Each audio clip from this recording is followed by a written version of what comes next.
menyempatkan diri untuk hadir dalam rekoleksi di dalam pengakuan untuk sadar mengenai pengorbanan, dan di dalam iman pun juga akan sadar pengorbanan, seperti Yesus sendiri mencontohkan pengorbanannya kepada kita. Mari semuanya kita persiapkan hati untuk mengikuti kegiatan rekoleksi ini.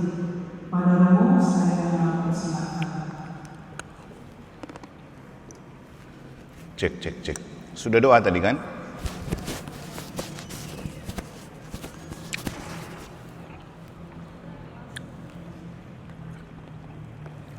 Yang saya kasihi Pak Mikel, Pak Yoram, beserta teman di sampingnya,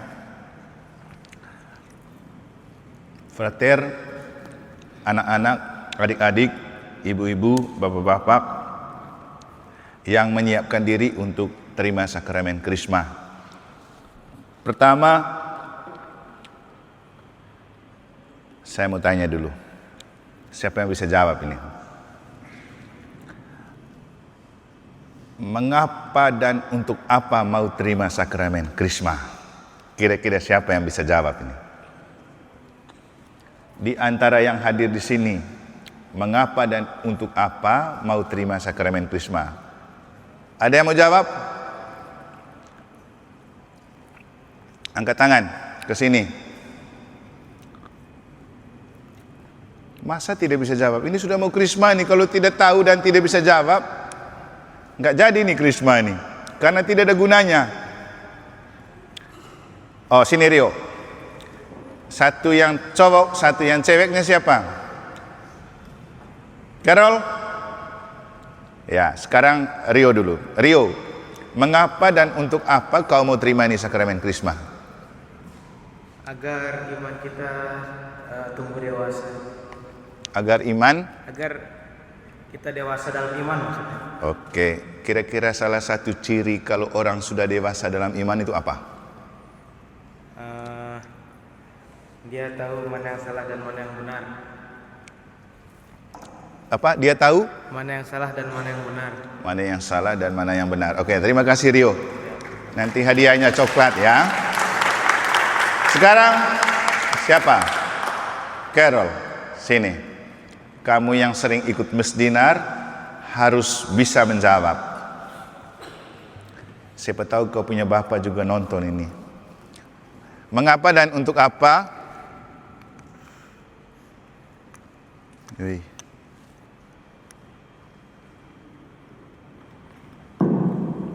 Mengapa dan untuk apa ikut mesdinar? Ganti baterai ini.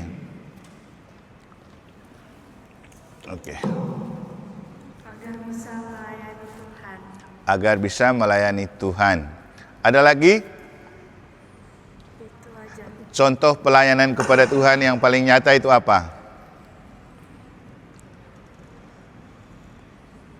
Sekarang gini, selama ini kan Carol sudah sering jadi lektor, iya, mesdinar, iya, kan itu sudah melayani Tuhan. Untuk apa pakai Krisma lagi? Biar menjadi lebih dewasa lagi dalam iman. Biar lebih menjadi dewasa lagi dalam iman. Ada yang tua di sini ya, ada yang sudah dewasa. Yang sudah dewasa kan tidak sama antara dewasa usia dan dewasa iman. Maka yang dewasa usianya, ada yang bisa menjawab contoh dewasa dalam iman itu seperti apa? Sudah pulang. Ada? Ada yang mau jawab? Kalau tidak ada yang mau jawab, saya langsung minta tolong Frater Nino kasih dulu sedikit penjelasan dewasa dalam iman itu seperti apa. Sini Frater. Jadi dewasa dalam usia tidak sama dengan dewasa dalam iman.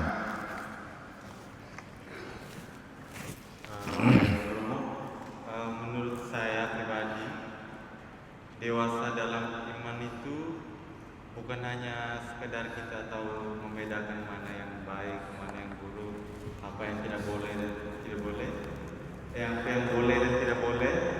Jadi dewasa dalam iman itu lebih, menurut saya lebih ke kesadaran. Ketika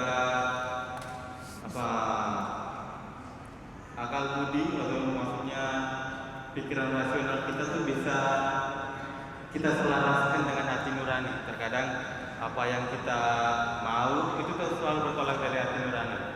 Tetapi menurut saya dewasa dalam iman itu ketika pikiran rasional kita, mungkin adik-adik mau apa, atau ketika hal-hal yang kita inginkan sejauh pemikiran kita, tetapi terkadang bertolak dari hati nurani. Tetapi kalau kita dewasa dalam iman, kita bisa menyelaraskannya. Jadi itu menurut saya dewasa dalam iman. Oke, terima kasih Frater. Tepuk tangan dulu untuk Frater. Sebelum kita menyelami lebih lanjut, kita perlu menciptakan keheningan supaya rekoleksi ini menjadi sebuah doa dan kesempatan yang terbaik untuk kita betul-betul menyimak bahannya, dan yang paling penting menyadari mengapa dan untuk apa kita terima sakramen Krisma. Yang tadi oleh Rio bilang supaya dewasa dalam iman, dan menurut Carol dewasa dalam iman itu artinya siap untuk memberi diri dalam pelayanan. Jadi kalau kita jadi Katolik tidak pernah mau jadi lektor, tidak mau jadi anggota KOR, tidak mau jadi mesdinar, itu kita masih kekanak-kanakan dalam hidup beriman. Dan lebih dari semuanya itu, seperti yang dikatakan oleh Frater Nino, dewasa dalam iman itu artinya menghayati hidup imamat, menghayati hidup beriman itu dengan penuh kesadaran, bukan ikut-ikutan. Yang mengikuti dengan sadar, pasti dia mengikuti dengan segenap hati. Yang tidak ikut dengan kesadaran, dia ikut-ikutan. Maka supaya kita tidak ikut-ikutan menjadi Katolik, maka kita perlu membangun kesadaran itu, dan untuk kita sadar, kita butuh bimbingan Roh Kudus. Nah, apa yang kita terima pada kesempatan ini juga bagian dari, mana Pak Maik tadi? Pak Maik, bagian dari pembinaan iman. Bagian dari pembinaan iman untuk iman kita dibina.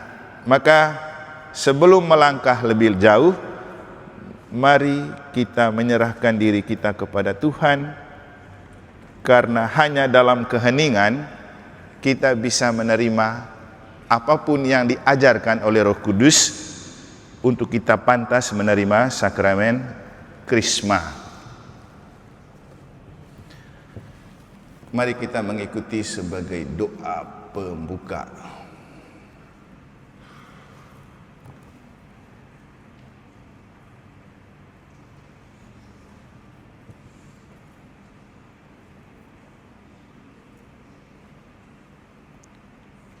Kamu kan sudah banyak main-main tadi di luar toh. Sekarang kita hening sebentar.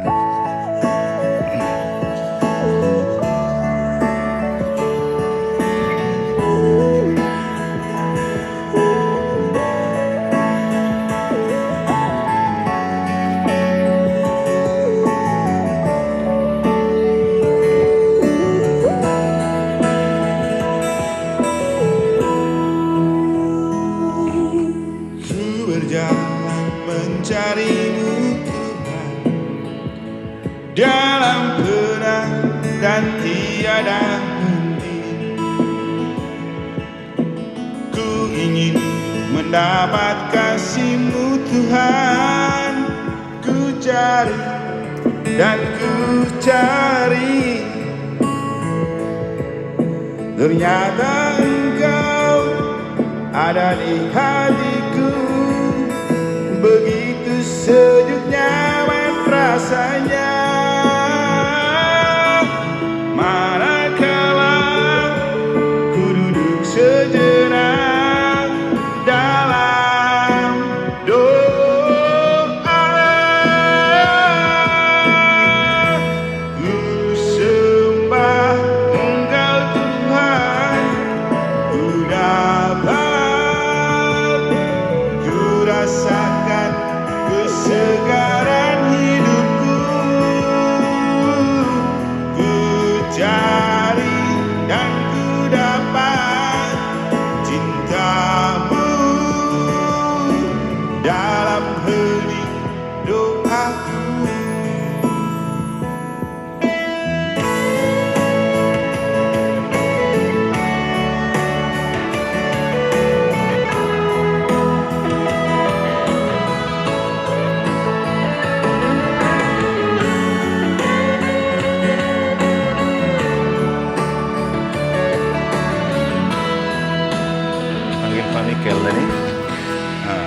suruh Trino itu sorotnya ke layar LCD. Jalan Pak mencari Mikel. Tuhan Pak Mikel. dalam benak dan tiada henti. Ku ingin mendapat kasih-Mu Tuhan. Ku cari dan ku cari, ternyata Engkau ada di hatiku. Begitu sejuk nyaman rasanya, manakala ku duduk sejenak dalam doa.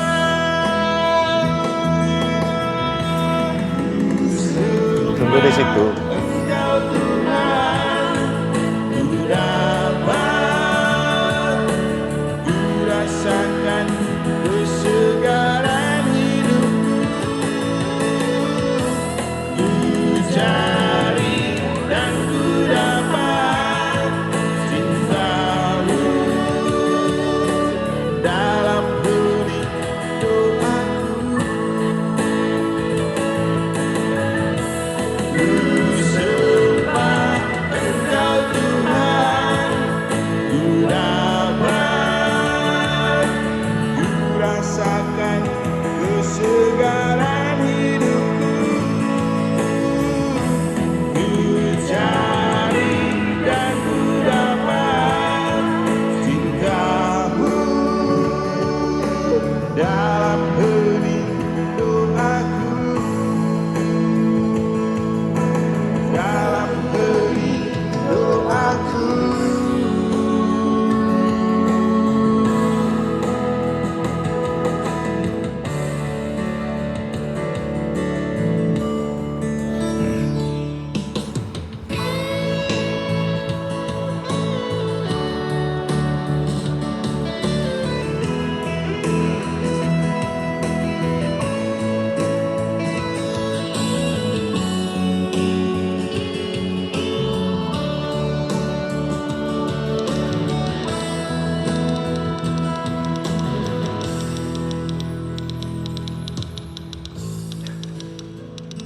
Oke.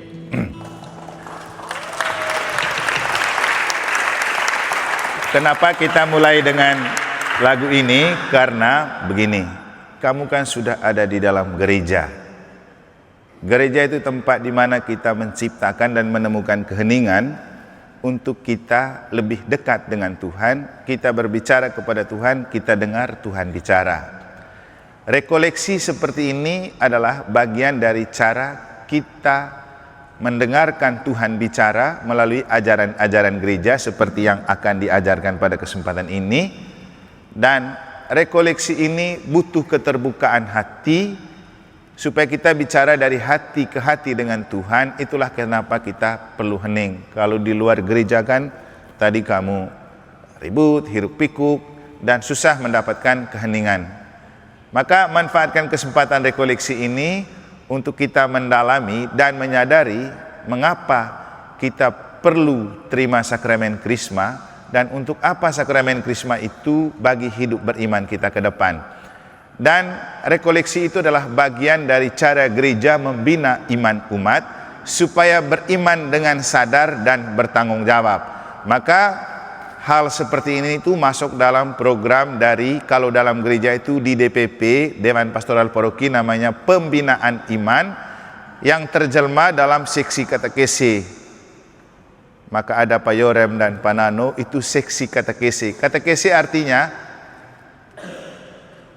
cara gereja mengajarkan ajaran iman yang benar kepada umatnya. Itu di bawah BPI, dalam hal ini Pak Mikel. Maka pada kesempatan ini saya memberikan kesempatan dulu ke Pak Mikel untuk mengatakan kepada kita kenapa gereja memperhatikan imanmu dan apa pentingnya dewasa dalam iman, setidak-tidaknya dari pengalaman beliau menjadi katekis dan juga menjadi seorang dewan di bidang pembinaan iman selama beberapa kali di paroki ini. Karena yang lebih tahu tentang bagaimana iman yang dewasa dan kesadaran iman itu muncul di Mataram, saya pikir Pak Mikel yang tahu baik. Dengan bertolak pada pengalaman itu, nanti kita menata sedikit demi sedikit dengan sakramen Krisma untuk kita menuju ke kedewasaan iman. Maka Pak Mikel, saya kasih kesempatan 5 menit untuk memberikan sedikit gambaran bagaimana iman itu bertumbuh dan berkembang di paroki kita ini. Baik, terima kasih. Sini aja, sini aja, sini, nah, situ. Sudah memberikan kesempatan bagi saya untuk sedikit menyampaikan tentang tanggung jawab kita sebagai orang yang beriman Katolik. Jadi tadi Romo sudah menyampaikan bahwa dewasa itu bukan hanya diukur dari usia, tetapi tanggung jawab itu juga diukur dari iman kita. Dalam pelajaran Krisma beberapa waktu lalu, tentu ada materi yang berhubungan dengan beriman dewasa, ya kan? Nah, beriman dewasa itu diukur dari tanggung jawab kita untuk mengambil bagian dalam hidup menggereja, ya kan? Nah, ada berapa bidang dalam kehidupan menggereja? Ada berapa? Ayo, ada berapa? Ayo, yang dewasa. Ini yang saya sungguh tekankan pada saat pelajaran di kelas dewasa. Ada berapa bidang? Lupa. Ada 5 bidang kehidupan menggereja. Yang pertama apa? Yang pertama dalam kaitan dengan liturgi, ya. Nah, kehidupan berliturgi itu misalnya seperti yang dicontohkan oleh Carol tadi, mengambil bagian dalam apa? Kehidupan berliturgi. Liturgi itu maksudnya untuk apa? Untuk menguduskan. Betul tidak? Ya. Jadi kalau kalian ikut misdinar, lalu kemudian ikut terlibat doa di KBG, di lingkungan, ikut merayakan Ekaristi, ambil bagian di dalamnya. Nah, itu fungsinya dalam kaitan dengan pengudusan liturgi. Lalu kemudian yang kedua apa? Yang kedua apa? Pewartaan, ya kan? Kerigma. Jadi pewartaan itu bukan hanya tugas para romo, para suster, para frater, tapi tugas dari seluruh umat. Betul tidak? Iya. Jadi kalian bisa bersaksi lewat cara hidup. Nah, pada kesempatan ini kita mengikuti rekoleksi. Nah, ini adalah cara gereja mendampingi umatnya. Betul tidak? Jadi kalau misalnya kalian ketika kecil itu sebelum dibaptis ada pembinaan bagi orang tua. Nah, setelah nanti remaja, remaja, komuni, ada pendampingan, begitupun krisma juga ada pendampingan. Itu dalam kaitan dengan pewartaan. Lalu yang ketiga apa? Ketiga apa? Aduh, lupa. Apa? Ini mau krisma. Yang ketiga? Diakonia. Diakonia itu apa? Hah? Berhubungan dengan apa? Apa? Pelarian. Apa? Pelayanan. Ya. Jadi pelayanan. Misalnya kalian mengunjungi saudara-saudari yang sakit, Ya itu kan juga bagian dari pelayanan. Ya kan? Lalu yang keempat apa? Koinonia. Artinya persekutuan. Sebagai umat paroki Santa Maria Immaculata Mataram, kita harus selalu menunjukkan persekutuan kita. Ya kan?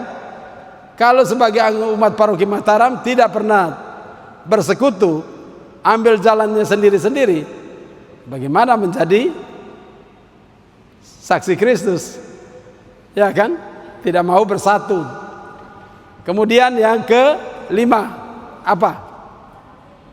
Martiria. Itu apa maksudnya martiria? Siapa yang menjawab tadi? Apa? Artinya apa?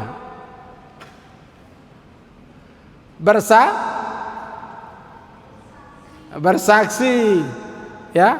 Jadi kalian bisa memberikan kesaksian, ya, kesaksian kepada sesama saudara kita atau kepada umat yang bersama-sama seiman, ya. Jadi itu merupakan tanggung jawab kita semua. Jadi kalau kita bisa mengambil bagian daripada 5 bidang kehidupan menggereja ini, gereja itu akan hidup, percaya. Jadi gereja itu tidak hanya bergantung pada hierarki. Gereja itu merupakan tanggung jawab kita semua. Jadi itu kira-kira yang bisa saya sampaikan pada kesempatan ini. Terima kasih. Oke, tepuk tangan untuk Pak Mike. Kalau dalam hidup gereja ada 5 sila, Pancasila. Kalau dalam hidup gereja Katolik juga ada 5 sila dari yang sudah disampaikan oleh Pak Mike. Nah, adik-adik sekalian,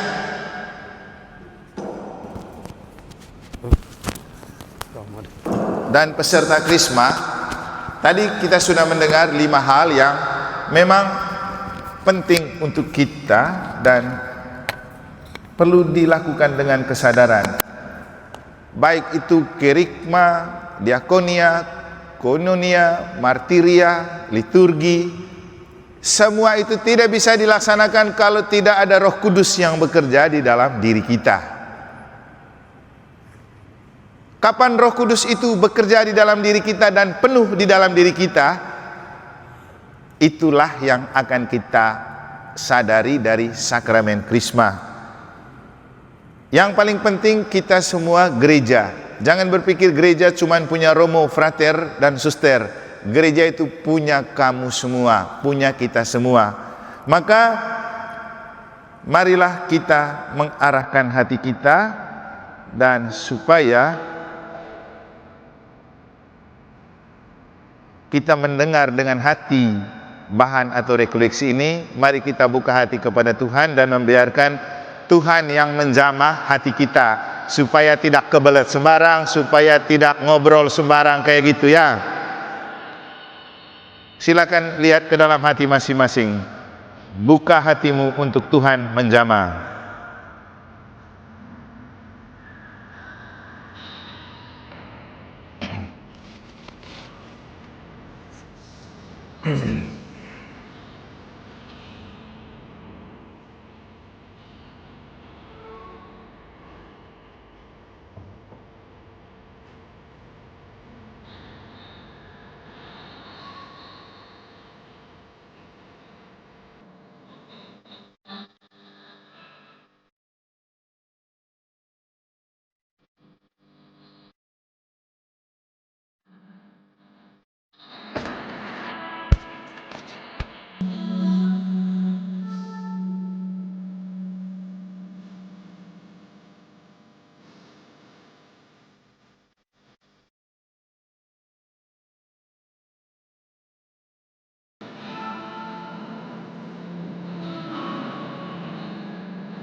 Oke, begini.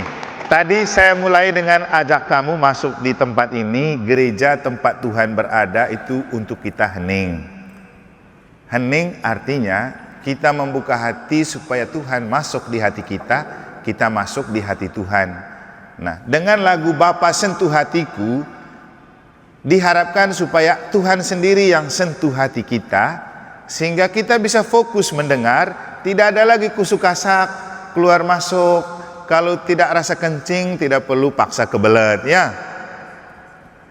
Dan sekarang dengan lagu tadi, kita percaya Tuhan sudah masuk di hati kita, dan mari kita dengar dengan telinga hati apa yang Romo sampaikan, karena ini penting untuk membangun imanmu, supaya dengan rahmat sakramen Krisma membantu kamu betul menjadi dewasa dalam iman, sehingga 5 hal yang disampaikan oleh Pak Mike tadi itu bisa kamu jalani sebagai sebuah gerakan Roh Kudus yang bekerja di dalam dirimu, yang secara penuh kamu terima waktu kamu terima sakramen Krisma.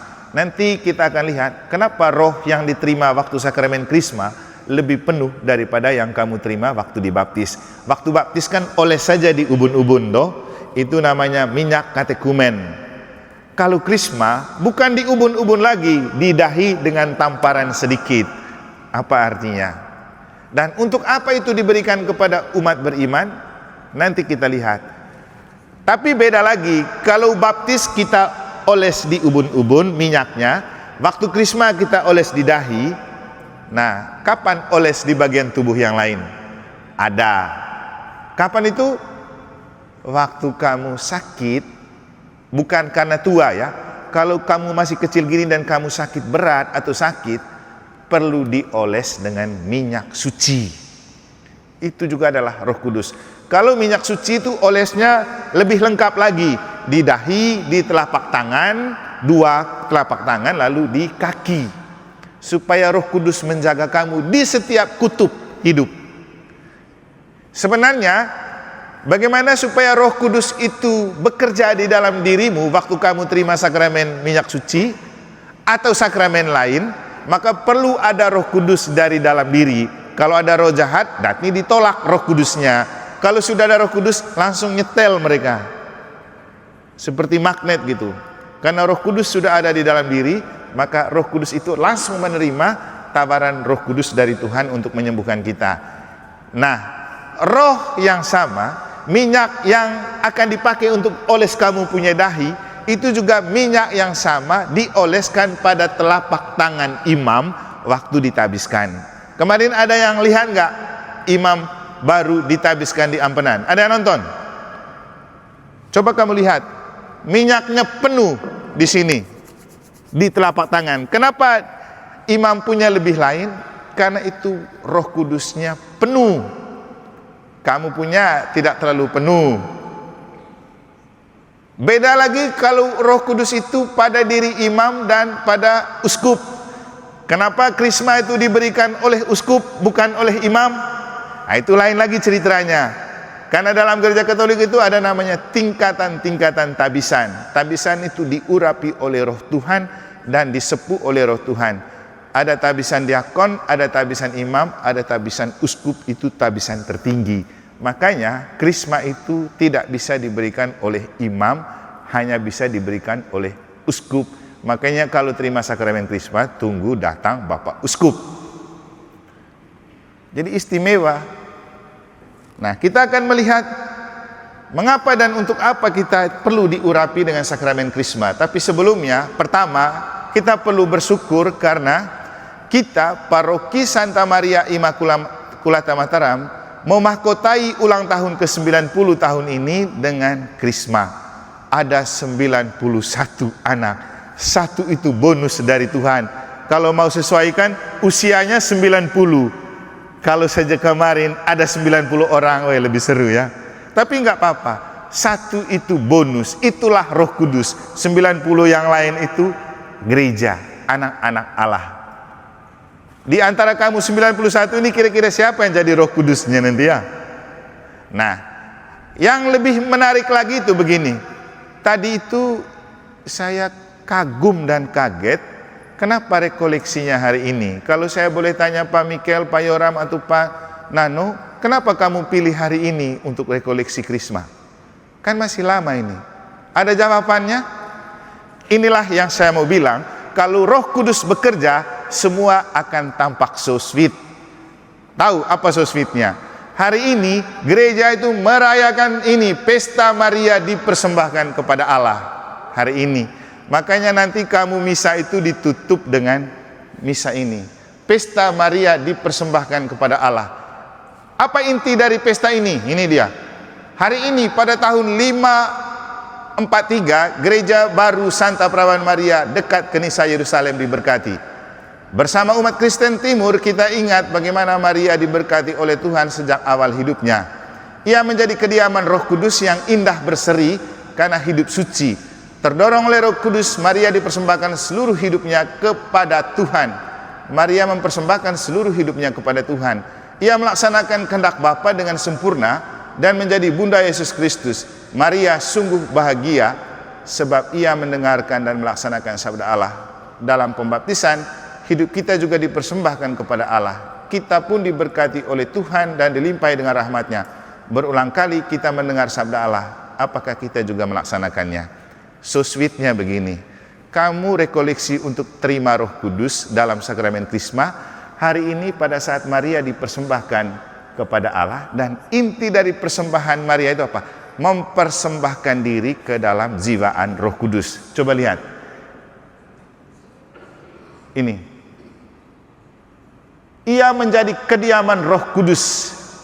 Maka dengan sakramen Krisma dan terima sakramen Krisma, pribadi kita itu menjadi tempat kediaman Roh Kudus. Roh Kudus diam di dunia, di dalam diri kita, seperti dia diam dalam diri Bunda Maria.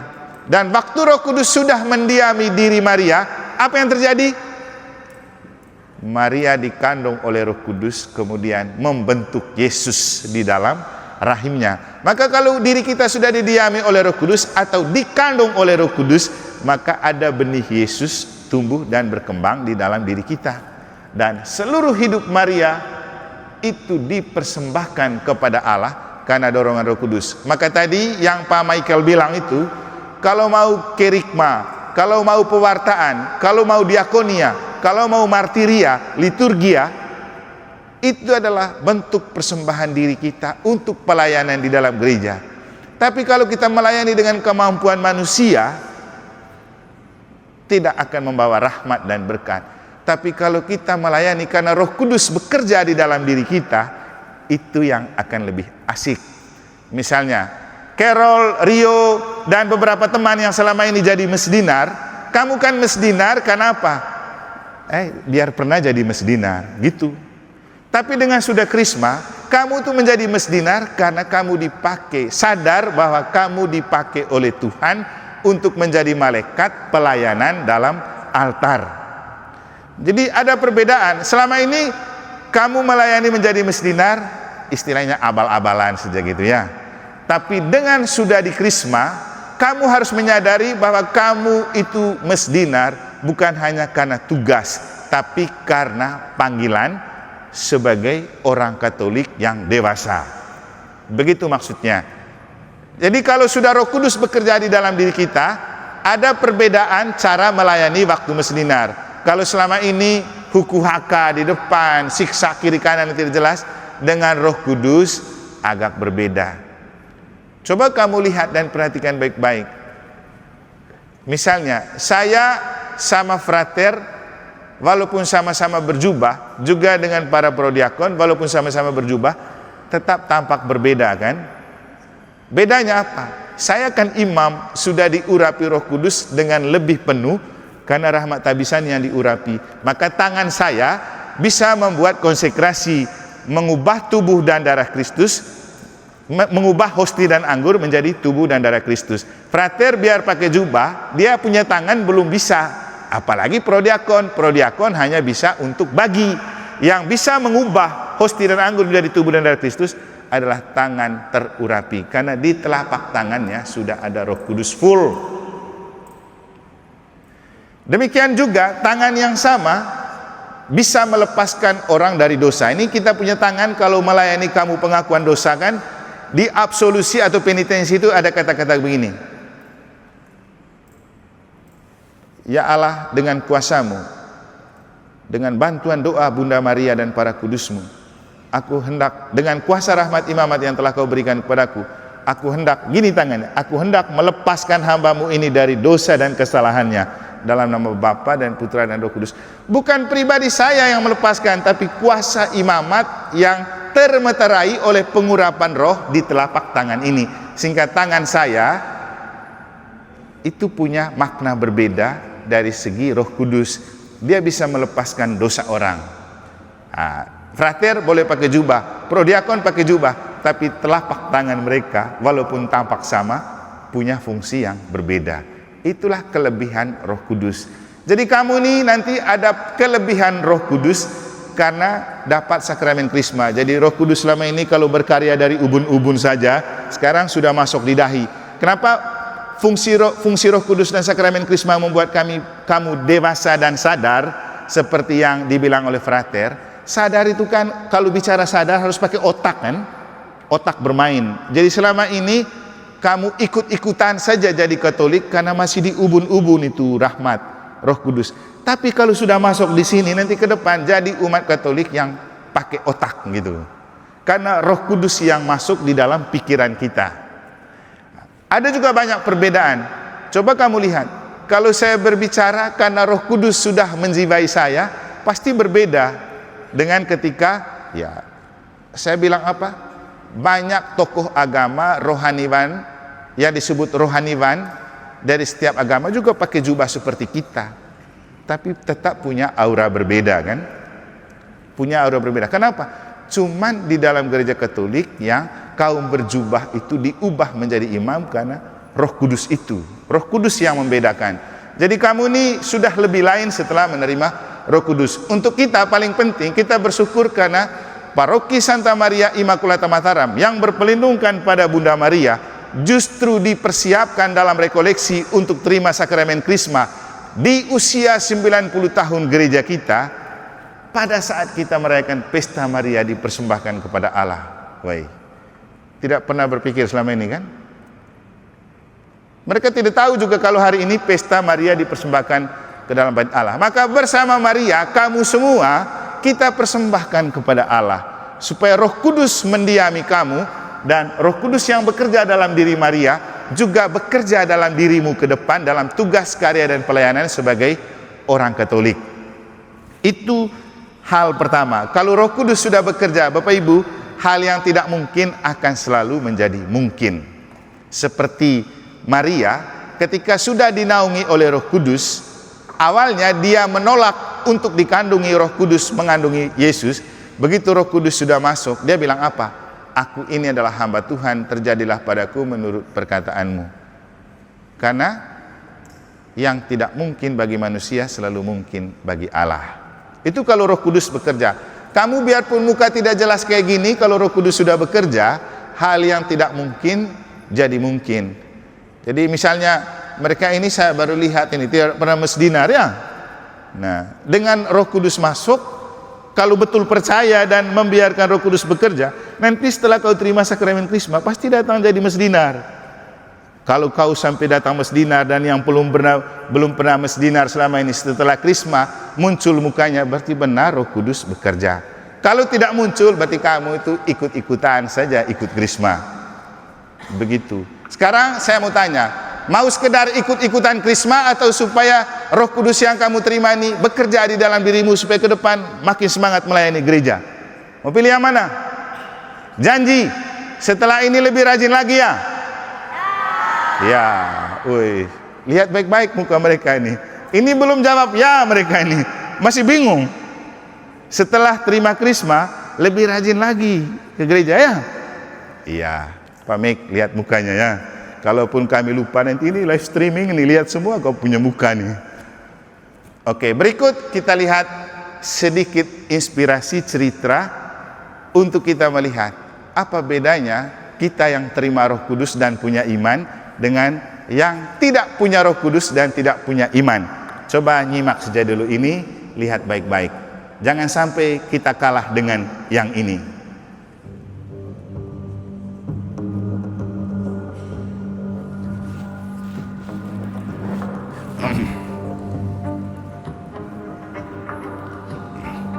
Seekor harimau pohon di dataran Afrika sedang kelaparan dan mencoba mengintai seekor monyet. Alhasil, harimau tersebut berhasil menerkam monyet dan membawa santapannya ke atas pohon agar terhindar dari binatang buas lainnya yang mencoba merebut hasil buruannya.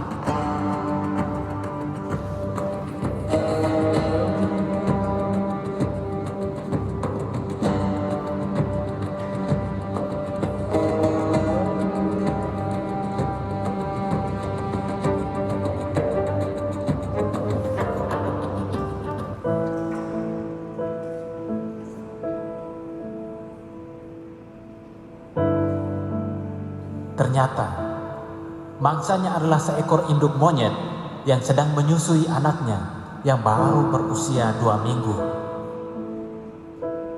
Harimau tersebut pun terkesima menatap anak monyet. Harimau meninggalkan induk monyet yang siap disantapnya dan menyelamatkan anak monyet.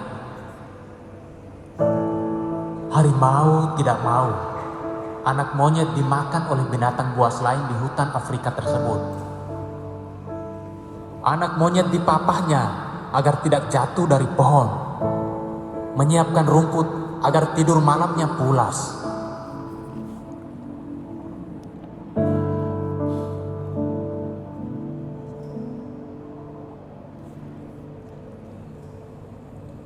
Kisah nyata dunia hewan ini mestinya dijadikan inspirasi hidup kita manusia. Hidup ini keras, kawan. Kadang persaingan membuat kita saling menjatuhkan. Kadang rasa tersinggung berbuah dendam. Dan akhirnya kita saling membunuh.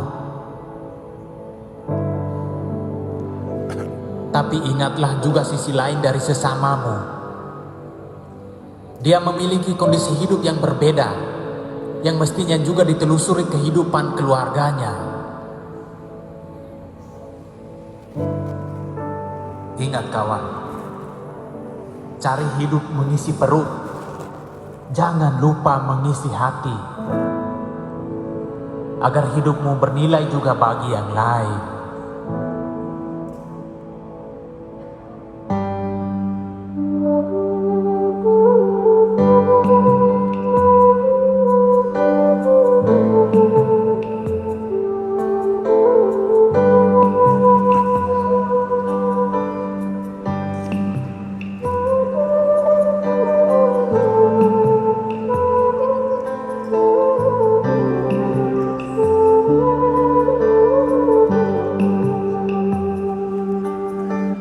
Oke, ini harimau dan monyet. Harimau bisa punya hati untuk menjaga monyet. Mereka bukan orang beriman, tidak punya iman, apalagi tidak punya hati yang kita namakan kasih. Tapi kenapa seekor harimau yang terkenal ganas itu bisa menjaga dan melindungi anak monyet itu dengan penuh kasih? Pertanyaannya, saya yang manusia, punya hati, punya iman, punya kasih, apa sudah hidup lebih baik dari harimau ini? Ingat kata-kata terakhir, hidup ini keras, kawan. Jangan hanya hidup untuk cari isi perut, tapi jangan lupa hidup untuk cari isi hati.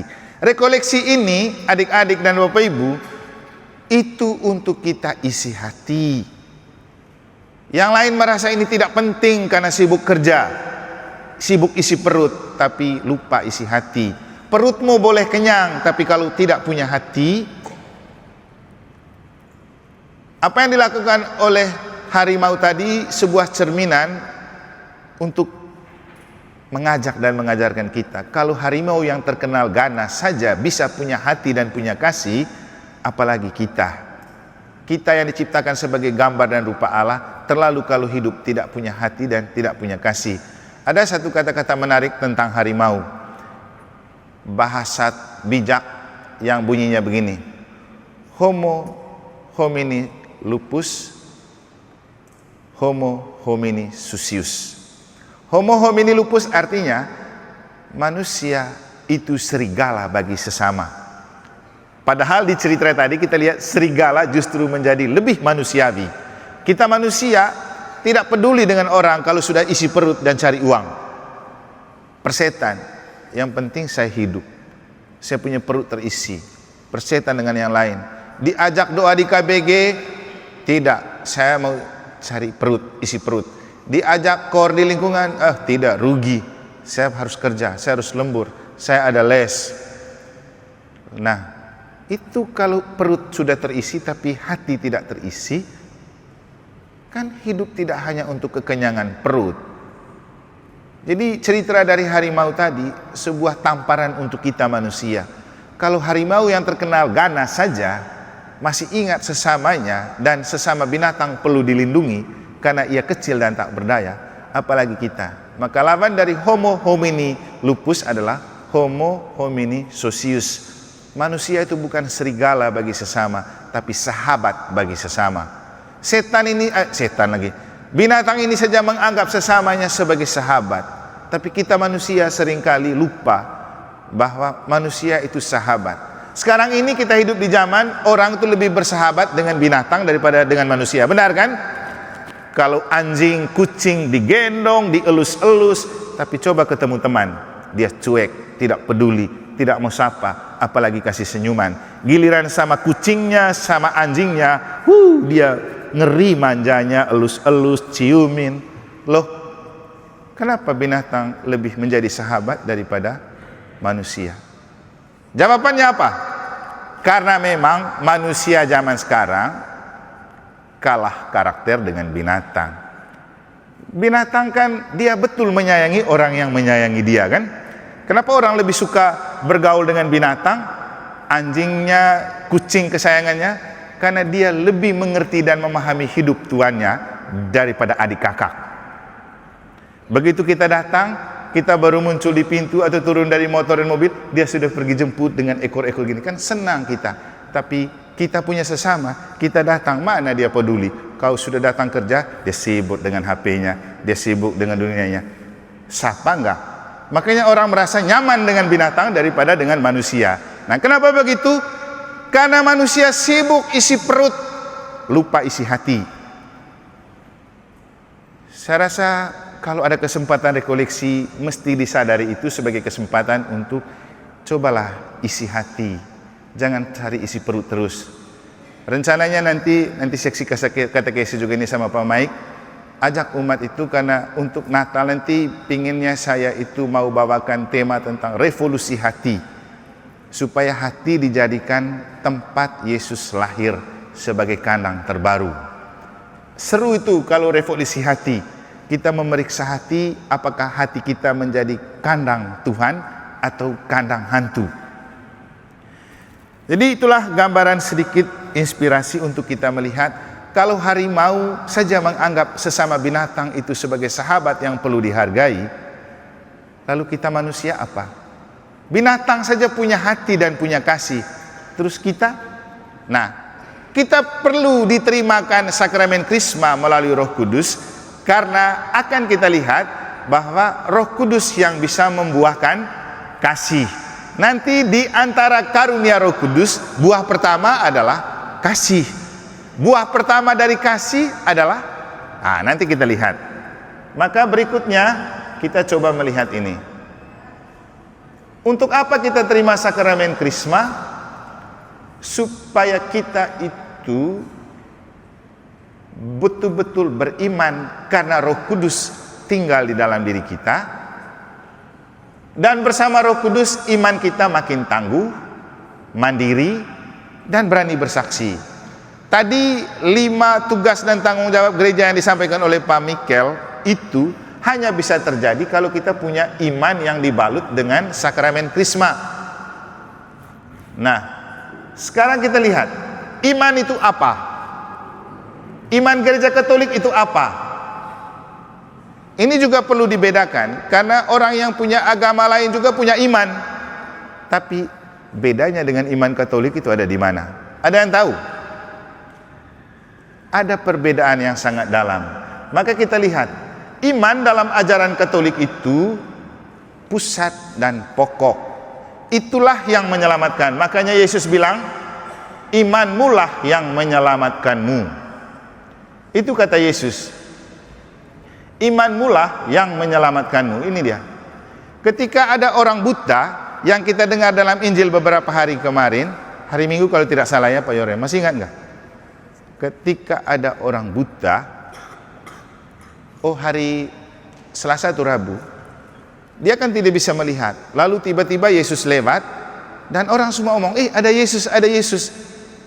Lalu dia langsung teriak, Yesus anak Daud, kasihanilah aku. Orang lain yang ada di situ marah, ngapain kau teriak-teriak kayak gini? Jauh. Tapi Yesus bilang apa? Mana itu orang? Bawa ke sini. Begitu dia sudah sampai di depan Yesus, Yesus bilang apa? Memangnya kau mau apa dari saya? Bisakah saya melihat? Yesus jawab apa? Berdirilah, imanmu yang menyelamatkanmu. Lalu setelah itu dia melihat.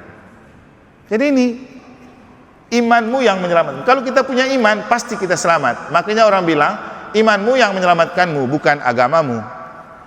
Kemudian orang kusta. Dalam Injil pada saat kita, itu sekitar hari Senin ya, Injil hari Senin, itu ada 10 orang kusta yang datang meminta kesembuhan kepada Yesus. Begitu Yesus lewat, mereka tahu nih Yesus lewat, lalu mereka teriak, Yesus anak Daud, tahirkanlah kami. Lalu Yesus bilang, sudah, pergilah hadapkan dirimu kepada imam. Mereka pergi dan di jalan mereka sembuh. 9 orang lain jalan terus. 1 orang dia kembali kepada Yesus tersungkur.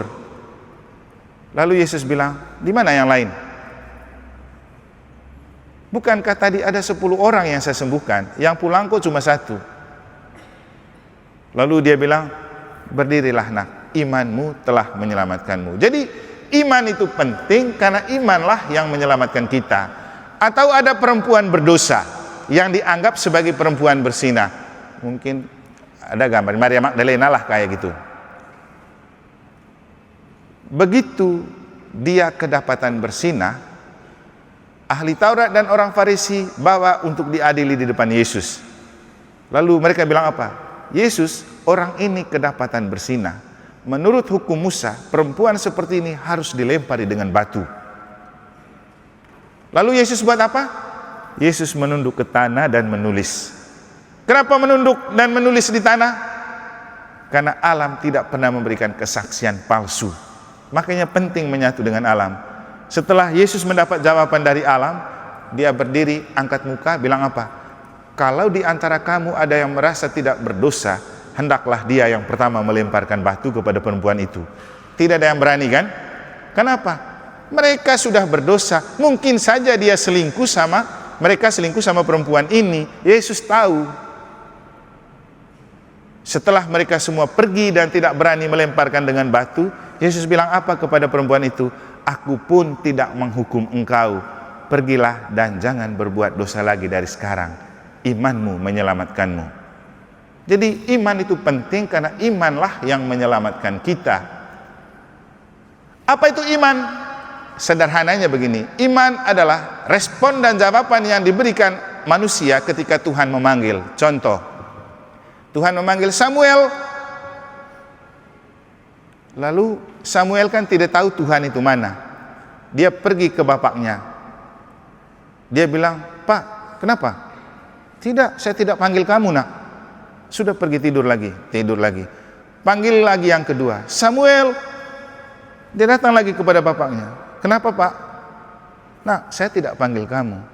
Setelah itu dia mulai sadar, oh ini pasti suara lain. Begitu dipanggil lagi, "Samuel." Langsung dia jawab, "Ya Tuhanku dan Allahku." Itulah iman. Ketika kita merespon panggilan Tuhan, itulah iman. Dan iman itu sangat menyelamatkan kita. Abraham, dia selamat karena iman. Dia terberkati dan menjadi berkat untuk orang karena iman. Sekarang kita lihat iman Katolik. Sebenarnya iman Katolik itu paling nyata, kita tahu perbedaannya dari orang beriman dan beragama lain atau gereja lain itu dari mana kira-kira? Ini bapak-bapak katekis. Bagaimana kita tahu iman Katolik itu seperti apa? Dan apa saja yang ada dalam iman Katolik? Tahu? Nah ini, makanya penting ikut rekoleksi ini. Jangan sampai kita ngaku diri orang beriman Katolik, tapi kita tidak tahu intinya dari iman Katolik itu apa. Tahu Pak Mai? Apa? Hah? Kitab suci. Hah? Ini dah. Makanya umat lain yang sudah ada itu tahu. Isi dari iman Katolik itu apa? Nah, 90 tahun usia gereja Mataram, saya yakin banyak yang tidak tahu. Suster, isi dari iman Katolik itu apa? Padahal setiap kali kita doakan doa ini, aku percaya akan Allah Bapa yang Maha Kuasa, pencipta langit dan bumi, dan akan Yesus Kristus Putra yang tunggal Tuhan kita, yang dikandung dari Roh Kudus, dilahirkan oleh perawan Maria, dan seterusnya. Itulah iman Katolik, termaktub dalam doa aku percaya. Ini hasil Konsili Trente. Itulah iman. Iman itu jawaban pribadi kepada Tuhan. Kenapa kemudian waktu itu saya bilang apa? Doa aku percaya tidak bisa diubah menjadi kami percaya, walaupun didoakan bersama-sama. Karena itu tentang hubungan pribadi dengan Tuhan. Aku yang percaya, bukan kita. Makanya Bapak Ibu, seringkali kita berpikir utus keluarga saja pergi misa, utus keluarga saja pergi berdoa. No. Di pintu surga, Tuhan Santo Petrus tidak tanya, kau keluarga sama siapa saja? Tidak. Namamu yang dicek di buku stambuk, Mikael Nong Mite. Tidak lagi tanya, kau punya anak yang di seminari itu kan? Tidak.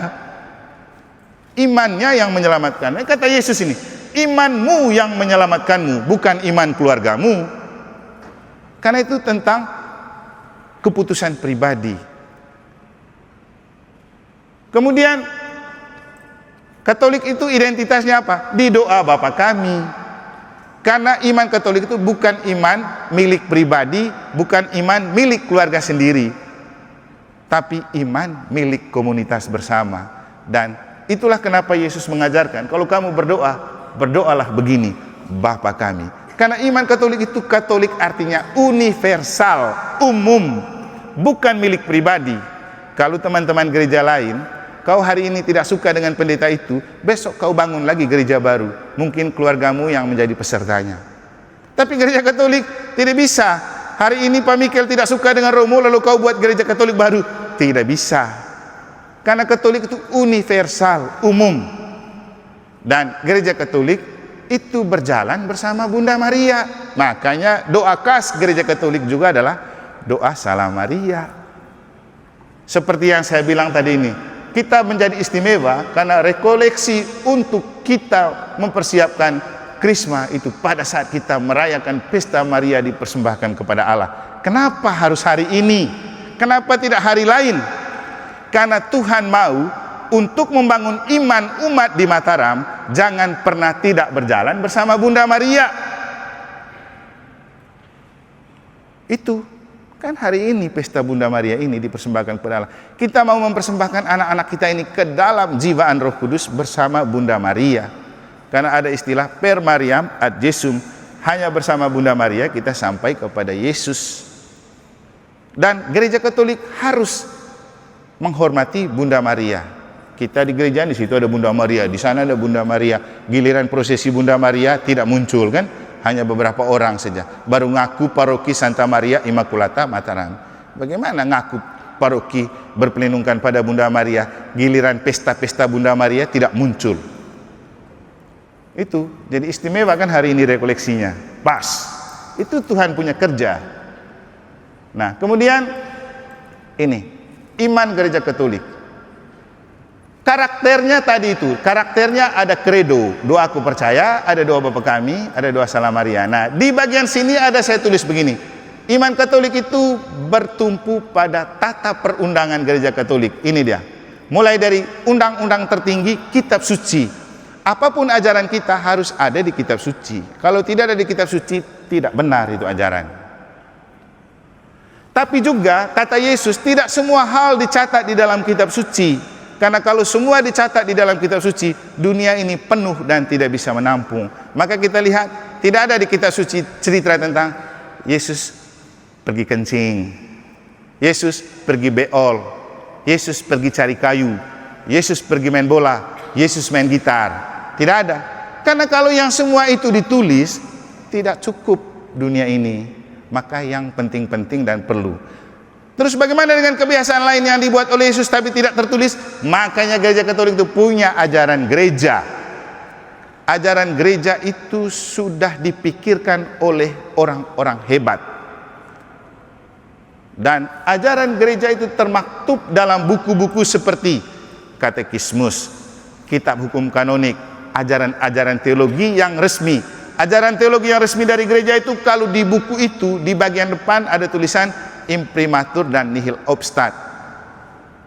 Imprimatur itu ahli teolog dan spiritual sudah mendalami, nihil obstat itu di ACC sama pejabat resmi gereja seperti uskup atau fikjen.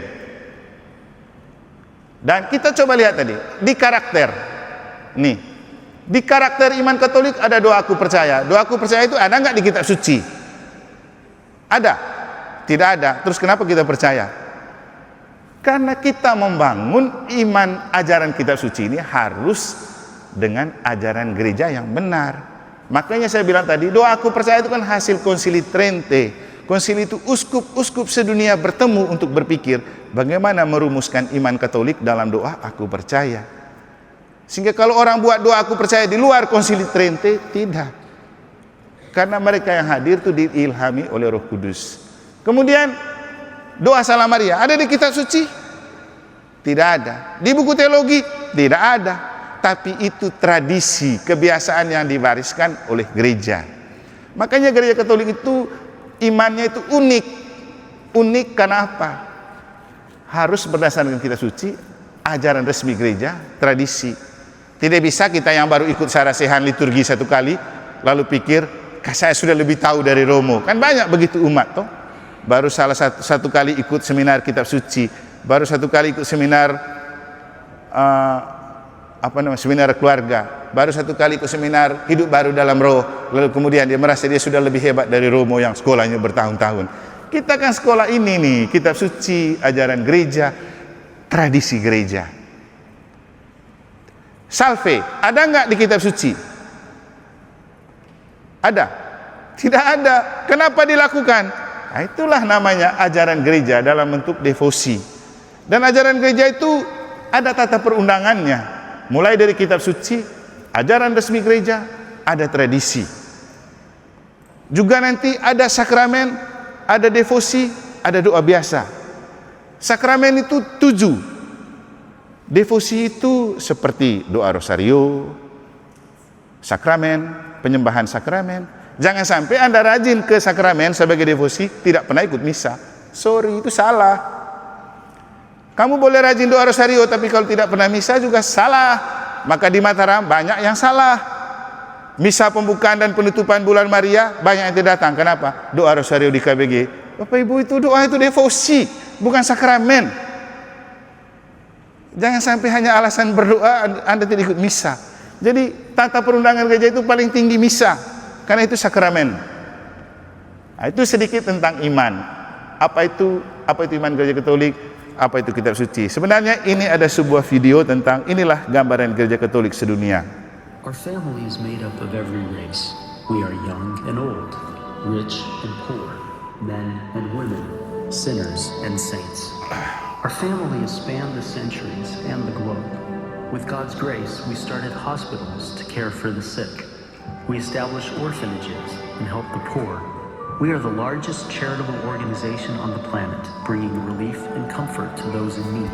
We educate more children than any other scholarly or religious institution. We developed the scientific method and laws of evidence. We founded the college system. We defend the dignity of all human life and uphold marriage and family. Cities were named after our revered saints who navigated a sacred path before us. Guided by the Holy Spirit, we compiled the Bible. We are transformed by sacred scripture and sacred tradition, which have consistently guided us for 2,000 years.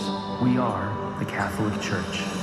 With over 1 billion in our family, sharing in the sacraments and fullness of the Christian faith.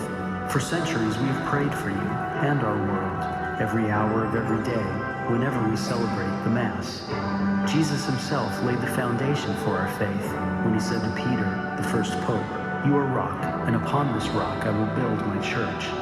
For over 2,000 years, we've had an unbroken line of shepherds, guiding the Catholic Church with love and truth in a confused and hurting world.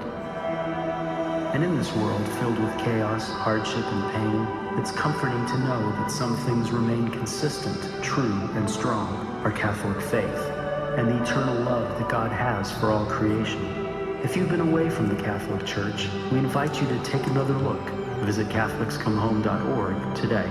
Ours is one family, united in Jesus Christ, our Lord and Savior. We are Catholic. Welcome home. Nah, itulah Katolik.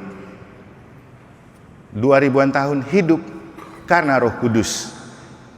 Pendiri gereja kan? Atau gereja itu pertama kali lahir ke dunia kapan? Pada saat Pentakosta. Saat itulah gereja secara resmi didirikan dan lahir ke dunia. Dan kamu Krisma itu kan terima lagi Roh Kudus. Makanya Bapak Ibu, jadi Katolik tidak membaharui Roh Kudus itu no. Itu Katolik tempelan.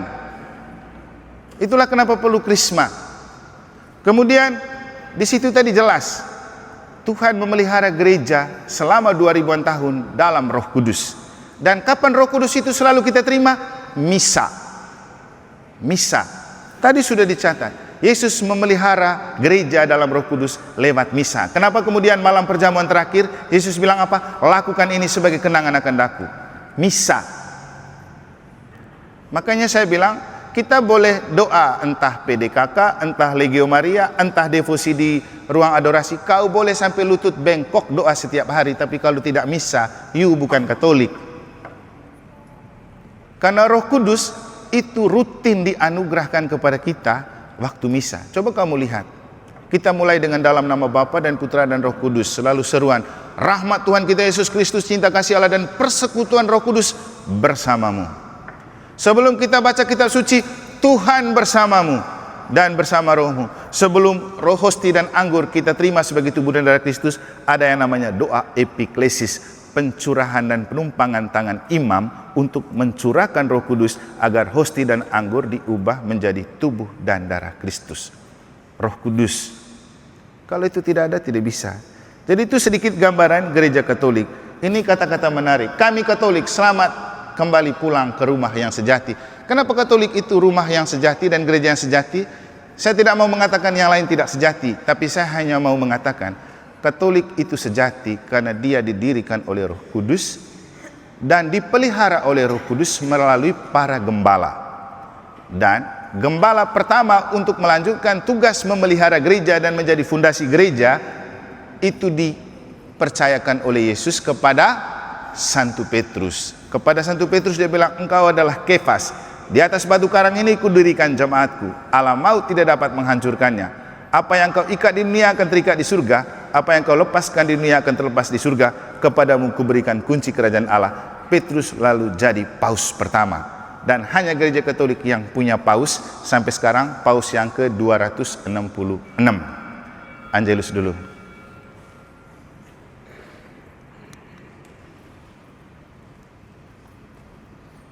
Dari situ. Romo suster Pak Ibu saya dan kita siapa, tapi untuk doa harus baik dalam Bapa dan Putra dan Kudus. Mari kita berdoa Tuhan. Maka ia pun mengandung dari Roh Kudus. Penuh rahmat Tuhan sertamu. Terpujilah engkau di antara wanita. Terpujilah buah tubuhmu Yesus. Santa Maria Bunda Allah, doakanlah kami yang berdosa ini sekarang dan waktu kami mati. Amin.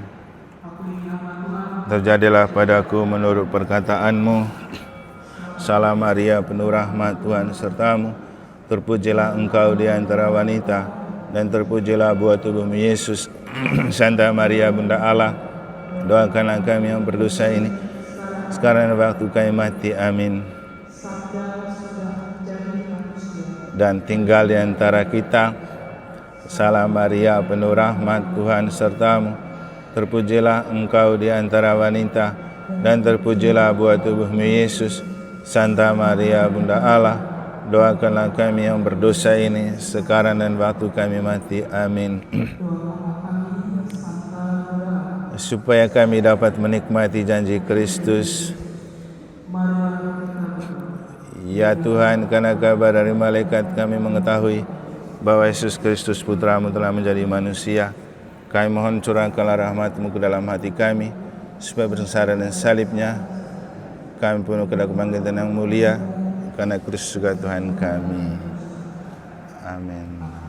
Bapa, Putra, Kudus. Amin. Oke, terima kasih Pak Yorem. Bapak Ibu saudara-saudari yang ikut misa, tolong bersabar sedikit karena kita terlambat mulai tadi. Nah, saya rasa juga Bapak Ibu perlu mengerti dan memahami mengapa dan untuk apa itu terima sakramen Krisma, supaya ikut misa juga dengan sebuah kesadaran bahwa bukan kita yang misa, tapi Roh Kudus yang menggerakkan kita untuk misa, supaya ikut misa nanti juga menjadi istimewa untuk kita. Dan tadi kami sudah memulai dengan sebuah refleksi bagus. Hari ini gereja merayakan Pesta Maria dipersembahkan kepada Allah. Kenapa hari ini juga ada rekoleksi Krisma? Tuhan mau mengatakan kepada kita umat di Mataram bahwa kita tidak bisa terlepas dari Bunda Maria. Kita hanya bisa bertumbuh dan berkembang dalam iman bersama Bunda Maria. Ini tadi. Nanti yang kita rayakan dalam misa itu ini, Pesta Maria dipersembahkan kepada Allah. Kali ini kita buat Krisma untuk mengenang 90 tahun gereja kita berpelindungkan pada Bunda Maria, dan rekoleksinya justru diberikan pada Pesta Maria dipersembahkan kepada Allah. Saya tanya Pak Mikel sama Pak Yoram, kenapa kamu pilih hari ini? Mereka juga tidak tahu jawabannya, karena mereka juga tidak sadar kalau hari ini Pesta Maria dipersembahkan kepada Allah. Dengan bantuan Roh Kudus, saya menyadari itu dan menyadarkan kita semua. Umat Mataram kalau mau tumbuh dalam iman dan hidup menggereja, jangan pernah melepaskan diri dari Bunda Maria. Lihat saja hari ini, dia kasih hari istimewa. Oke, sekarang kita lihat, ini lagi sedikit. Jadi dari cuplikan video tadi, itulah gambaran gereja Katolik, dan gereja Katolik itu jelas didirikan oleh Roh Kudus, dipelihara oleh Roh Kudus melalui para gembala gereja, dan kita punya paus pertama mewariskan tugas Yesus itu Santo Petrus, dan sekarang paus ke-266, dan itu terus berkelanjutan. Itulah kenapa Katolik itu istimewa. Kemudian ada kata-kata begini tadi, iman dan gereja Katolik hidup dan bertumbuh melalui sakramen, bukan devosi ya Bapak Ibu ya, bertumbuh melalui sakramen. Kita punya sakramen itu terbagi dalam 3 bagian besar, yang dinamakan inisiasi, rekonsiliasi, pelayanan. Inisiasi itu termasuk permandian, Ekaristi, Krisma. Sebenarnya ini di satu paket yang diterima bersama. Makanya kalau ada permandian dewasa, ini diterima dengan satu paket. Tadi saya sudah jelaskan, waktu sakramen permandian kita terima Roh Kudus, tapi dapatnya cuma di ubun-ubun, makanya belum dewasa. Waktu Krisma kita terima sakramen di dahi, maksudnya supaya kita menjadi orang Katolik yang pakai otak, dan Roh Kudus bekerja di dalam otak kita. Makanya sakramen Krisma membuat kita menjadi orang Katolik yang dewasa. Krisma di sini. Nanti setelah itu dapat lagi Roh Kudus, waktu kita sakit berat atau mau mati dalam sakramen perminyakan. Dan Roh Kudusnya kita terima full di dahi, di telapak tangan, di telapak kaki. Itu Katolik sakramen. Nah, ini Ekaristi. Disinilah saat dimana kita terus-menerus menerima anugerah Roh Kudus dan diperbaharui oleh Roh Kudus. Jadi ini inisiasi. Tadi juga saya sudah jelaskan kenapa Krisma harus diberikan oleh Bapak Uskup bukan oleh imam. Nanti tanya mereka ini. Saya yakin juga Bapak Ibu yang hadir tidak tahu itu. Kenapa harus oleh Bapak Uskup Krismanya, yang lain boleh oleh Romo. Itu tidak terlepas dari 3 tingkat tabisan dalam gereja Katolik, mulai dari diakon, imam, uskup. Tidak ada tabisan paus. Kemudian rekonsiliasi, tobat dan minyak suci. Kenapa disebut rekonsiliasi? Untuk memulihkan kembali hubungan kita dengan Tuhan. Lalu ada pelayanan, yaitu sakramen perkawinan dan imamat. Makanya waktu kasih retret ME kemarin di pelataran, saya bilang kita itu sama. Anda menikah, saya jadi imam, sama. Kita punya sakramen pelayanan. Esensinya sama, eksistensinya berbeda. Esensi itu artinya hakikatnya sama, tapi cara beradanya berbeda. Semua bernama pelayanan. Lalu itu gambaran singkatnya sakramen-sakramen kita. Ada 7 sakramen dalam gereja, tapi terbagi dalam 3 kelompok besar ini. Sekarang kita lihat, sakramen itu modal. Modal untuk iman makin tangguh, modal untuk iman makin mandiri, modal untuk kita berani bersaksi. Ingat 5 hal yang penting dalam hidup gereja Katolik yang dikatakan oleh Pak Mikel: liturgi, kerigma, koinonia, diakonia, dan martiria. Itu adalah hal-hal yang hanya bisa kita lakukan kalau kita selalu terima sakramen sebagai modal. Tanpa itu tidak bisa. Biar kita pintar dan hebat, kalau tidak terima sakramen tidak bisa. Iman yang tangguh itu apa? Mandiri itu apa? Berani bersaksi itu apa? Sepintasnya begini. Iman tangguh itu tahan banting, tahan uji, tidak mudah rapuh, tidak mudah ngambek, tidak lompat pagar. Nah, dalam gereja kita di DPP atau di pengurus lingkungan dan KBG, kenapa ada banyak yang suka sensitif, tersinggung sedikit hilang? Kenapa? Ya, imannya belum dewasa, belum tangguh. Kalau orang yang beriman tangguh, dia tidak akan melihat itu sebagai masalah. Dia terus memberikan diri dan melayani. Itu kalau orang tidak tangguh imannya, gampang dirayu sedikit untuk kasih jabatan dan kasih modal, pindah agama. Itu tidak tangguh. Jadi tidak tahan banting, tidak tahan uji, mudah rapuh, mudah ngambek, mudah lompat pagar. Kemudian iman yang tangguh itu kalau berani tidak disukai, dibenci, dicaci maki karena nama dan percaya kepada Yesus. Kan Injil hari Minggu lalu. Berbahagialah kamu bila karena namaku kamu dibenci, dianiaya, dicaci maki, dihadapkan ke mahkamah agama dan pengadilan. Itu kata Yesus. Siap memanggul salib, terima dan hadapi dan berjuang melampaui tantangan. Kemarin saya bilang juga begini kepada para keluarga. Ciri khas orang beriman sejati adalah bukan mengelak dan lari dari tantangan, tapi terima itu tantangan, hadapi, jalani, lalu dilewati dan dilampaui bersama Tuhan. Mandiri. Beriman bukan karena warisan, karena dari sononya sudah keluarga Katolik semua kita Katolik. Tidak. Mandiri itu artinya berdikari, tidak parasit, tidak terus bergantung, orang yang dewasa. Makanya tadi di bagian awal kita bedakan, beda antara orang dewasa dan orang yang dewasa dalam iman. Banyak orang yang usianya sudah dewasa tapi masih kekanak-kanakan dalam hidup beriman. Maka perlu terima sakramen Krisma supaya dewasa dalam iman. Berani bersaksi, itulah yang masuk di martiria tadi. Martiria, siap berani bersaksi, tidak pengecut, tidak jago kandang. Jago kandang itu begini, kalau di KBG dan lingkungan ngeri sekali, giliran di paroki itu tidak ada apa-apanya. Atau di dalam gereja vokal sekali, giliran keluar penakut dan pengecut. Kan banyak juga begitu. Kalau rapat di dalam DPP, vokal sekali, tapi kalau sudah keluar ke lingkungan yang lebih luas, sudah redup. Nah, itu bukan iman yang berani bersaksi. Berani bersaksi itu ya kurang lebih seperti cerita saya hari Minggu tuh.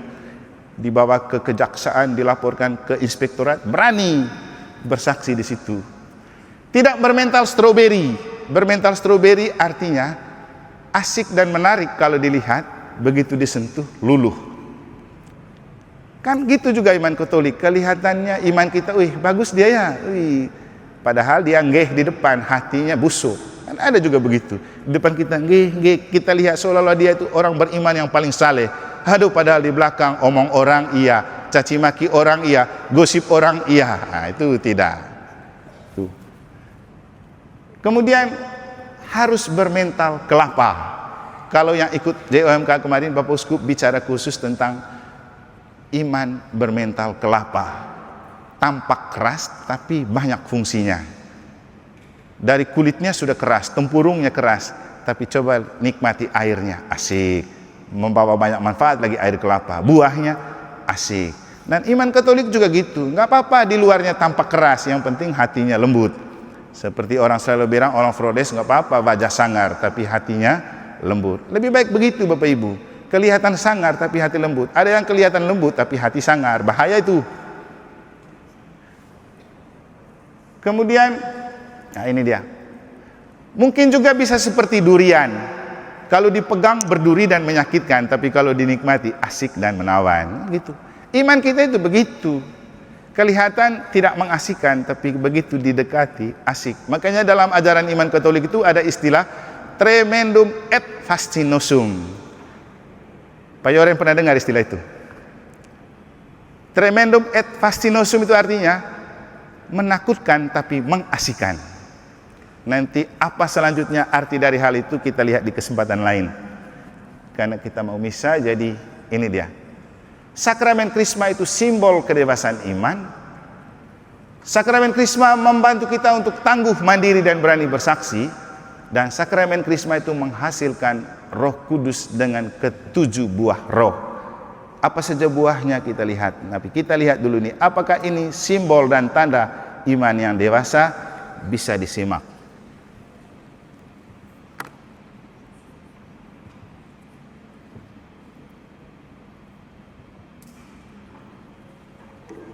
Berkatilah kami, berkatilah juga makanan ini.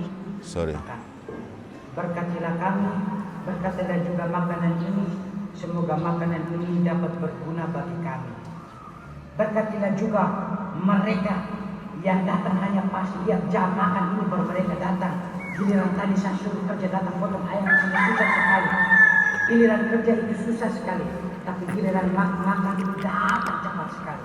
Berkatilah mereka juga ya Bapak, supaya lain kali mereka ada urat malu sedikit. Nah, ini contoh iman dewasa atau tidak?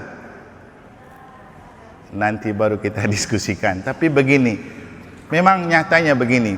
Kalau misa itu judulnya hajatan misa kematian atau syukuran yang pasti ada makan enaknya, banyak orang datang. Tapi kalau tidak ada informasi ada makan, hanya doa biasa saja, pasti sedikit orang datang. Itu juga ciri orang tidak beriman dewasa. Mesti tambah lagi sakramen Krisma itu. Nah, ini doa waktu terima itu. Ini kata Bapak Uskup. Saudara-saudari terkasih, terima kasih atas pembaharuan iman dan janji baptis saudara. Para umat sekalian, sekarang marilah kita berdoa kepada Allah, Bapa yang Maha Kuasa, agar Ia sudi mencurahkan Roh Kudus kepada anak-anaknya ini yang telah dilahirkan kembali bagi hidup abadi dalam sakramen pembaptisan. Semoga Roh Kudus menguatkan mereka dengan anugerahnya yang berlimpah, dan semoga berkat pengurapannya mereka menjadi serupa dengan Kristus Putra Allah. Itu maksudnya diurapi sakramen Krisma, supaya kita serupa dengan Allah. Ini ada doa yang menarik. Allah yang Maha Kuasa, Bapa Tuhan kami Yesus Kristus, Engkau telah melahirkan kembali para hamba-Mu ini dari air dan Roh Kudus dan membebaskan mereka dari dosa. Sudilah kiranya mencurahkan Roh Kudus penghibur kepada mereka. Semoga mereka Kau anugerahi roh kebijaksanaan dan pengertian, roh penasihat, kekuatan, roh penguatan dan ibadat, dan semoga mereka Kau penuhi dengan roh takwa kepadamu demi Kristus pengantara kami. Amin. Lalu Bapak Uskup didampingi Pastor Paroki dan Mesninar kasih pengurapan minyak dengan kata-kata, terimalah tanda karunia Roh Kudus, dengan posisi begini, tampar sedikit. Mungkin Untuk apa tampar ya? Kasih kaget-kaget. Ini loh Roh Kudus sudah terima. Karena kadang kita kan pergi dengan ngantuk-ngantuk juga. Tapi tampar tipis-tipis. Itu penerimaan sakramen Krisma. Nah, sekarang kita lihat. Untuk apa kita terima sakramen Krisma? Harus punya buah dan efek. Supaya kita berpartisipasi dalam bangun dan wujudkan gereja sinodal, menjaga persekutuan, yang tadi dalam bahasanya Pak Mikel itu apa? Persekutuan, salah satu dari 5 hal dalam gereja tadi itu. Koinonia. Kemudian partisipasi misi. Itu tujuannya kita terima sakramen Krisma. Makanya tadi saya bilang ke Rio dan Carol, setelah terima sakramen Krisma, makin aktif dalam mesdinar dan jadi lektor karena Roh Kudus sudah bekerja. Yang belum aktif dengan sakramen Krisma muncullah di mesdinar. Nah, sakramen Krisma dengan buah Roh Kudus itu kita bawa dalam gereja sinodal untuk kita semakin solid dalam persekutuan. Kata Pak Mikel tadi, supaya kita tidak jalan sendiri-sendiri. Inilah Katolik. Katolik itu supaya jalan bersama, karena gereja itu bukan milik kita, milik orang banyak. Berpartisipasi, mengambil bagian dalam apapun tugas dan tanggung jawab dalam hidup menggereja. Bermisi, misi kita apa? Menyelamatkan dunia dalam tangan Allah bersama Yesus dan Roh Kudus. Itu. Nah, ini kado sakramen Krisma, dan inilah hal-hal yang kita terima kalau kita sudah Krisma. Kita dapat buah roh. Buah pertama kasih, buah kedua sukacita, buah ketiga damai sejahtera, buah keempat itu apa ini? Kelemah lembutan, kemurahan, kebaikan, kesetiaan, penguasaan diri. Nanti ada di Galatia 5:22-23. Nah, buah pertama roh. Buah pertama roh adalah kasih. Kasih itu dilukiskan dalam 1 Korintus 13:46. Kasih itu sabar, murah hati, tidak cemburu, tidak memegahkan diri, tidak sombong, pemaaf, suka keadilan. Ini beberapa buah dari sakramen Krisma. Adik-adik dan Bapak Ibu, kenapa banyak orang yang sudah Krisma tetap kelihatan iri hati, tetap kelihatan sombong, tetap kelihatan dendam, tetap kelihatan tidak setia, tetap kelihatan mudah selingkuh, tetap kelihatan gampang marah? Karena dia tidak mengerti untuk apa dia terima sakramen Krisma. Inilah kenapa Bapak Ibu di grup itu saya ajak orang lain pun bukan karena peserta Krisma. Mari kita belajar sama-sama ini arti sakramen Krisma. Karena ini mengubah kita untuk menyadari sudah dewasakah kita dalam hal beriman dan menggereja atau belum. Kan butuh waktu rekoleksi seperti begini. Kalau tidak, kapan kita sadar dan siapa yang menyadarkan kita? Nah, inilah pentingnya rekoleksi. Semoga nanti di rekoleksi Natal lebih banyak lagi. Karena kita belajar di situ. Belajar jadi orang Katolik yang mengenal ajaran Katolik. Kalau Katolik hanya ikut-ikutan tanpa mengenal ajarannya, tidak asik Bapak Ibu. Itu yang membuat nanti kita gampang sensitif. Tadi ada yang bilang begini, Romo ada Krisma ya, saya mau daftar anak saya. Saya bilang, kebetulan saya kenal orangnya. Inilah resiko kamu tinggal di lingkungan yang suka gosip saja, omong romo saja kerjanya. Lupa pengumuman penting dari gereja. Lalu tanya lagi, hari Sabtu ada misa kah? Saya bilang, sama saja. Ini dah, di grup kamu hanya bahas tentang orang. Lupa bahwa ada pengumuman penting dari gereja. Padahal kalau kamu setia jadi Katolik ini, kamu tahu, di gereja selalu ada pengumuman. Nanti ada Krisma, nanti jadwal misa juga semua sudah ada. Bapak Ibu, inilah bahaya terbesar kalau kita tidak dewasa dalam iman. Sibuk dengan gosip dan bicara hal yang tidak penting, lupa hal penting yaitu sakramen yang perlu kita terima dalam gereja. Saya sih rasa miris sekali. Kita umat Mataram yang besar kayak gini, tapi kalau mentalnya seperti itu, apa yang dewasa dari hidup beriman? Makanya datang rekoleksi lah, supaya kita sama-sama paham, sama-sama tahu, biar tidak hanya membeo. Kan tidak ada gunanya kita jadi orang Katolik dari dulu sampai sekarang sama saja. Harus ada yang berbeda. Nah, sekarang kita tutup dengan mari kita hidup untuk membuat kasih itu jadi bahasa terindah dalam hidup. Sambil kita siap misa, boleh berdiri sambil menyanyikan lagu ini.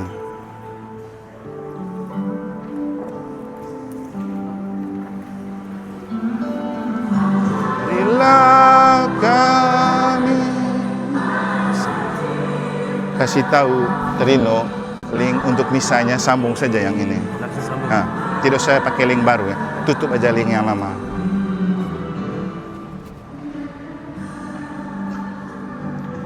Ku lakukan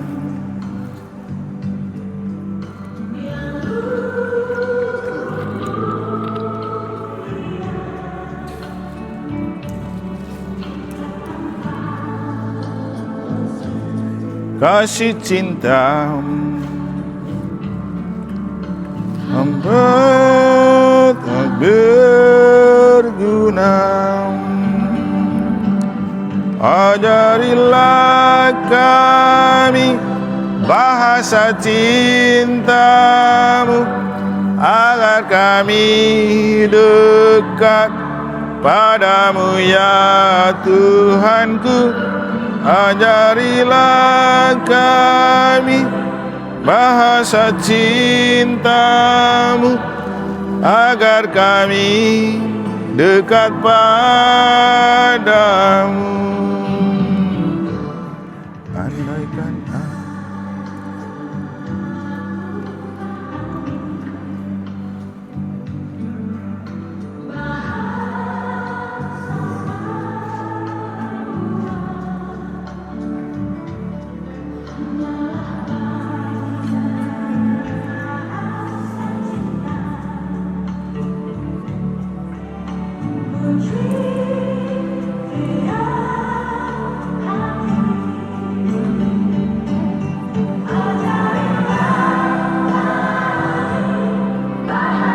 cintamu agar kami dekat padamu ya Tuhanku. Ajarilah kami bahasa cintamu.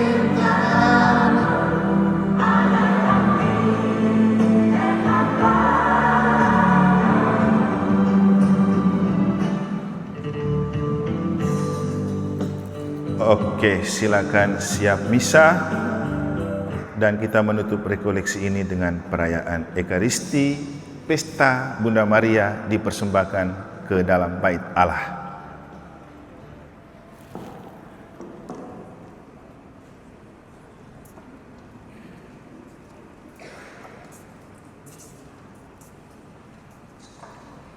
Dan silakan Bapak Ibu dan anak sekalian duduk kembali, kita mengikuti